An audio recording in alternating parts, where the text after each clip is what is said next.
For once, I'm at, I'm a little bit at a loss for words right now. Now. See, here.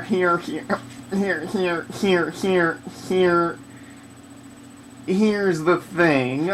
Aaron asked me to watch the new Noah video just before we were taping episode 57 today. Noah, you can hear my son in the background, and he's very upset too, and so am I. Jane, would you shut up that baby?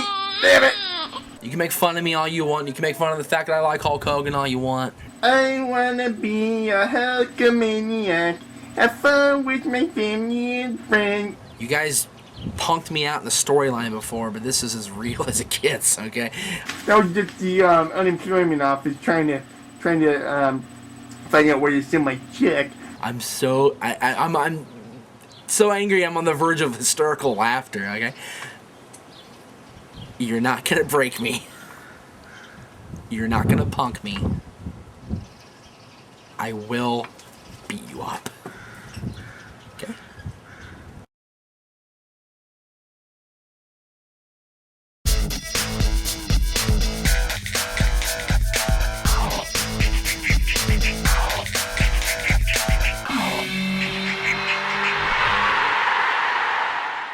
I apologize when we started 57 with a somber message, but you know what? Sometimes things just gotta be said.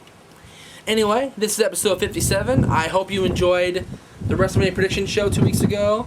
I know you enjoyed the draft results show. WrestleMania predictions, WrestleMania results. I know you enjoyed the draft results. They got a ton of feedback on that. This is 57. It is time for the mailbag. Alright? Here we go. I had a lot of this question addressed, including Dylan going back there.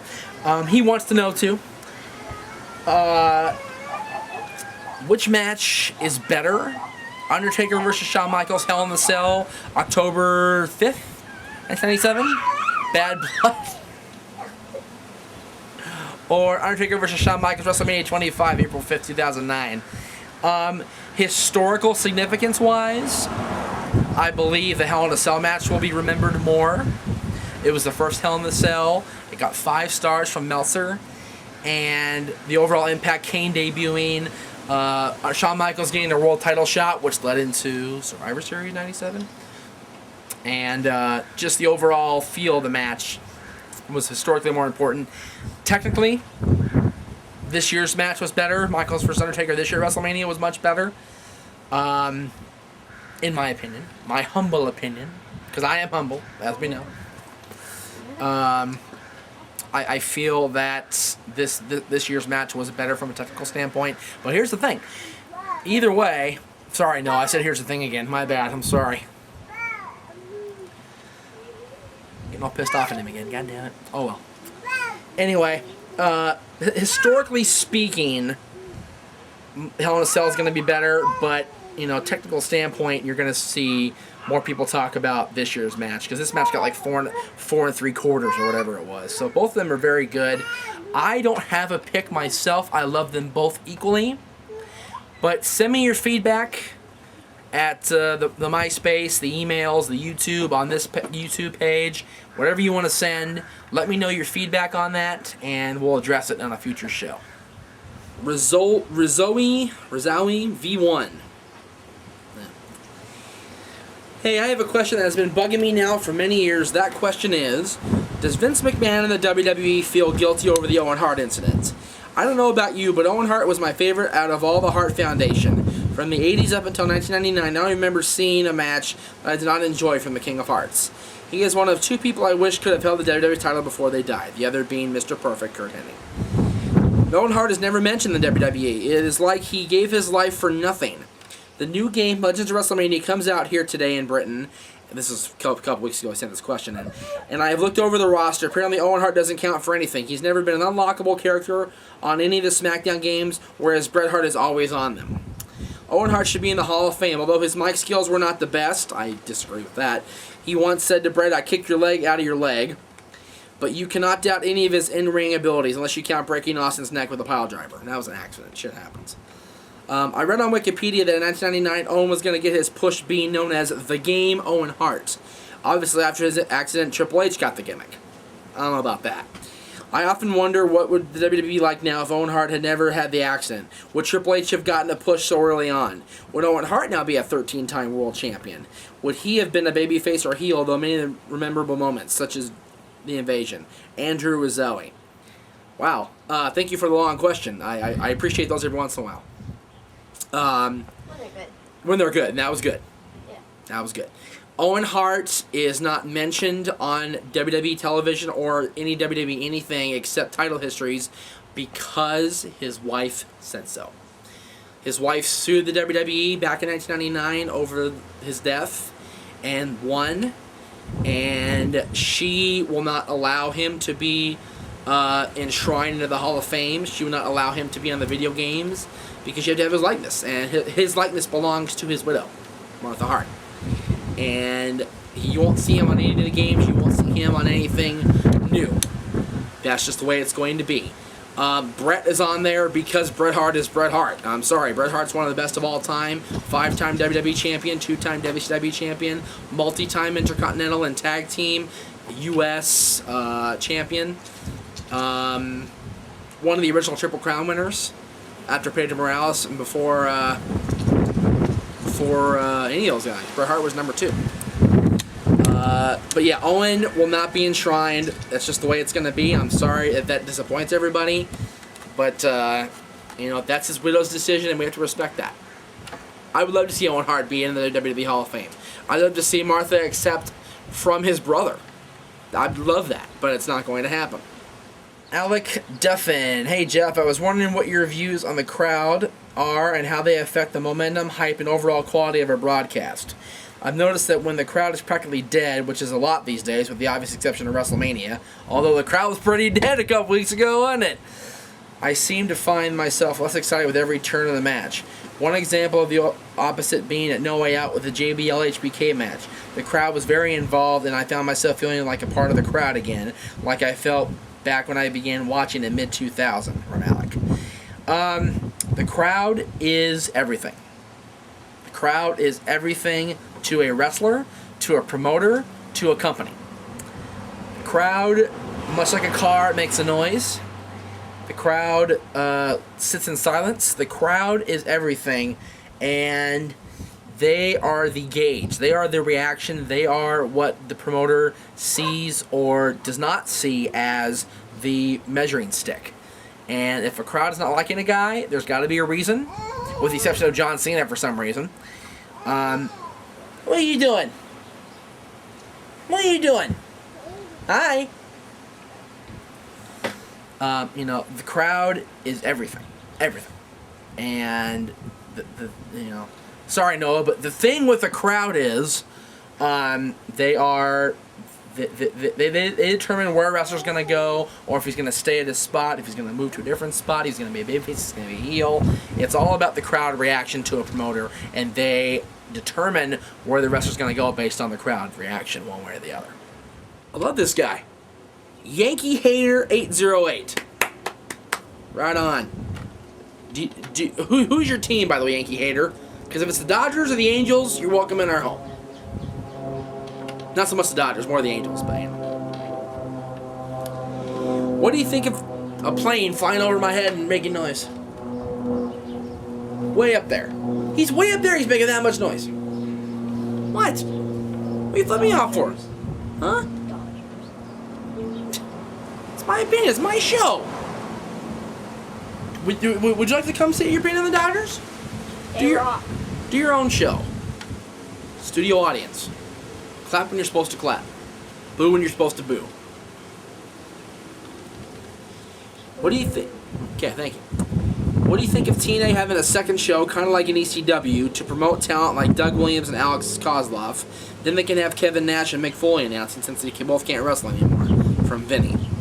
Yeah, Vinny, that's been talked about more than once by this show and by several other shows and several other media outlets talking about TNA maybe doing a second show or another hour or whatever. But it's not within the realm of possibility at this time for TNA to do another show. Only because they don't have the money. They don't have the time. They don't have the money. They're trying to do Impact. They're trying to do pay-per-views, and that's what their goal is. And as far as promoting these guys, you know, Alex Kozlov is there because he's there. The car is there because it's there. Apparel's are taping outside, people. It is what it is, and I can't tape inside. The house is a wreck. Sorry. What? It is. Why bother lying? The house is in pristine condition. I did good. No.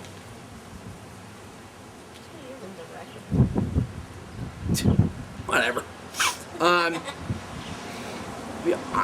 don't think Alex Kozlov is going to be a permanent resident at TNA. I think they're going to have certain guys, you know, be showcased, and they're not going to showcase everybody. That's TNA's MO. That's how they're going to be, and it's not going to change. This is from Michael R. on YouTube, Hitman Contracts 91.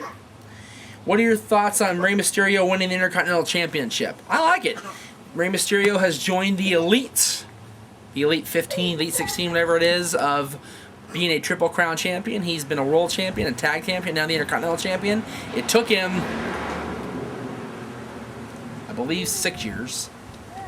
Maybe 7. 6 years, 6 or 7 years to do it, but he did it. And in only 21 seconds at WrestleMania, one of the greatest No, it was a terrible match. You guys heard my thoughts on WrestleMania a couple weeks ago. It was terrible. But Mysterio being champion will be good. People will be chasing him, and he'll be just eking out a win during his championship reign, which, you know, sometimes it's fun to watch a champion just barely get by. You know, every once in a while, that's kind of cool to see.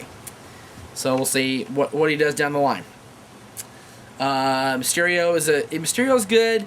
I still say to this day that if it wasn't for the death of Eddie Guerrero, he would not be where he is in terms of status. But if he can pull the weight, more power to him. This is from Nick Ebmeiser.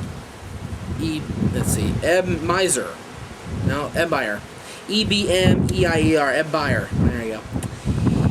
What is your favorite old-time ECW moment? Mine was the Sandman's crucifixion.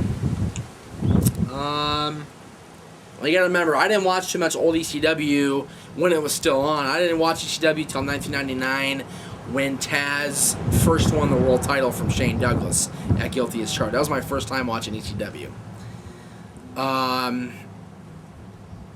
My favorite moment after that, when I was still watching ECW back in the old days, was the Dudleys winning the World Tag Team titles for the 8th time, and then saying they were going to take the titles and lay them on the desk of Vince McMahon because they were leaving for the WWF back then.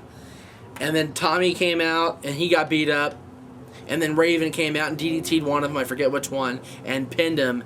Ended up being Dreamer and Raven being tag team partners and champions. That was awesome. Another favorite moment of mine was the Van Terminator's debut at Heatwave 2000 right here in Los Angeles when Rob Van Dam Van Terminatored Scotty Anton. Both great moments. This is from AJA T800. Do you think the WWE should bring back the hardcore title for ECW? Or maybe the television championship for the ECW show? Huh. Not the TV title. TV title, nobody will ever eclipse Rob Van Dam's 23-month reign as champion, and it'll just be a second-rate reign, whoever ends up holding it, so I don't think that should ever happen. Hardcore title is not a bad idea, though, AJ. Whatever your name is, AJA T800. Not a bad idea. I like the sound of that, you know. I've been asked this question about the hardcore title returning to ECW numerous times, but I like the fact that you brought up a point to go with it. The fact that both the A and the B show have a second title, let the C show have a second title. That's a good idea. Why not have the ECW show have the hardcore title? That's a great idea. I'm all for it. This is just a comment from one of the viewers that I wanted to put up there. This is from Christopher Purington. Jeff, this guy who's harassing you, I don't know if it's a work or a shoot, but if this shit is for real, let me know and I'll fly to SummerSlam so I can kick his ass with you. Because this guy sounds like a snobby mama's boy who needs a beat down.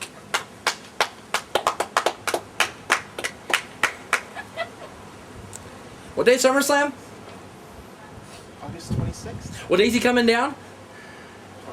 24th. August 24th, 2009, downtown Los Angeles. Be there, Chris.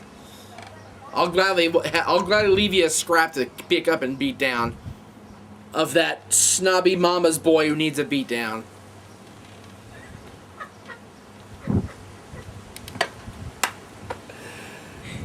Correct me if I'm wrong, but isn't the second ticket for his mom anyway? Yeah, okay. Alright, the defense rests. Yowza! Alright, I'm going to go back to a question I answered, 54 I believe it was, about the Black World Champions, because I forgot a lot of people. Bobby Lashley, not a bad Black World Champion. I tend to forget that because it was so overshadowed by the fact that he lost to Vince McMahon, Mr. McMahon, excuse me, and that was my bad. Ron Killings, two-time NWA World Champion, R-Truth, and that's my bad because R-Truth and I used to be homies, and I've kind of let him down on that. And of course Booker T, the five-time WCW champion, one-time WWE World Heavyweight Champion. I apologize to all those guys. I apologize to all the fans who sounded me on that on number 54's comment board. That's my bad. Unfortunately, I just, you know what, I don't pay much attention to the old times, the old days anymore like I used to. And unfortunately for the African-American community, they don't get a lot of recognition, so I tend to forget. But Bobby Lashley, Booker T, Ron Simmons, Ron Killings, Bobby Lashley, Booker T, Ron Killings, Ron Simmons, The Rock, Rocky Johnson and Tony Atlas, World Tag Team Champions, Shelton Benjamin, Intercontinental and U.S. Champion, MVP, U.S. Champion. You know, all those guys are great champions and will make, if they haven't been already world champions, will make great world champions. And that's my bad. That's my failing. You guys are not paying attention, so I'm sorry. This one's from Devin Houtelling. Sure. Jeff, if the WWE has a Hall of Fame at the present time, it does not happen to have a place to visit, like baseball, football, basketball, or even rock and roll. So my question for you is, should the WWE create a Hall of Fame building for WWE fans to go? That has actually been talked about. It's on, if you go to the Hall of Fame's Wikipedia page on Wikipedia, Shane McMahon has talked about the fact that all the stuff is categorized. Dylan wants to know the question too. There is a section where it's going to be categorized and labeled and everything, and WWE is apparently looking for a place to house the Hall of Fame stuff someday. Hopefully they'll do that. That would be very awesome. Alright, before we close things out today, I have to bring up Noah one more time, because it occurs to me over the course of this taping today, and I've been very immature in dealing with Noah Donish, which, you know, he's been immature right back, but, you know, I'm trying to be a bigger person in my life. So, Noah, how about this? I've already been on the Inside Scoop, and you use that to your advantage. I formally invite you to appear on Talk Wrestling number 59. Okay? Number 59, Noah. Come on the show. Or you know what? 60. We'll even do 60. That way it could be an even number. Episode number 60, Noah. Come on, Talk Wrestling, and we'll settle this like men, as opposed to like little boys in the schoolyard. Either way, I'm going to beat you, Battle of the Wits or in the schoolyard, but I'll still beat you. But come on the show, Noah. We'll settle this out. We'll hash our shit, and we don't have to worry about SummerSlam. You can go enjoy SummerSlam with your mommy, and I can watch it in the comfort of my home on the big screen. Okay? I await your response, Noah. For now, episode 58 is coming with more of your questions. We'll see you next time.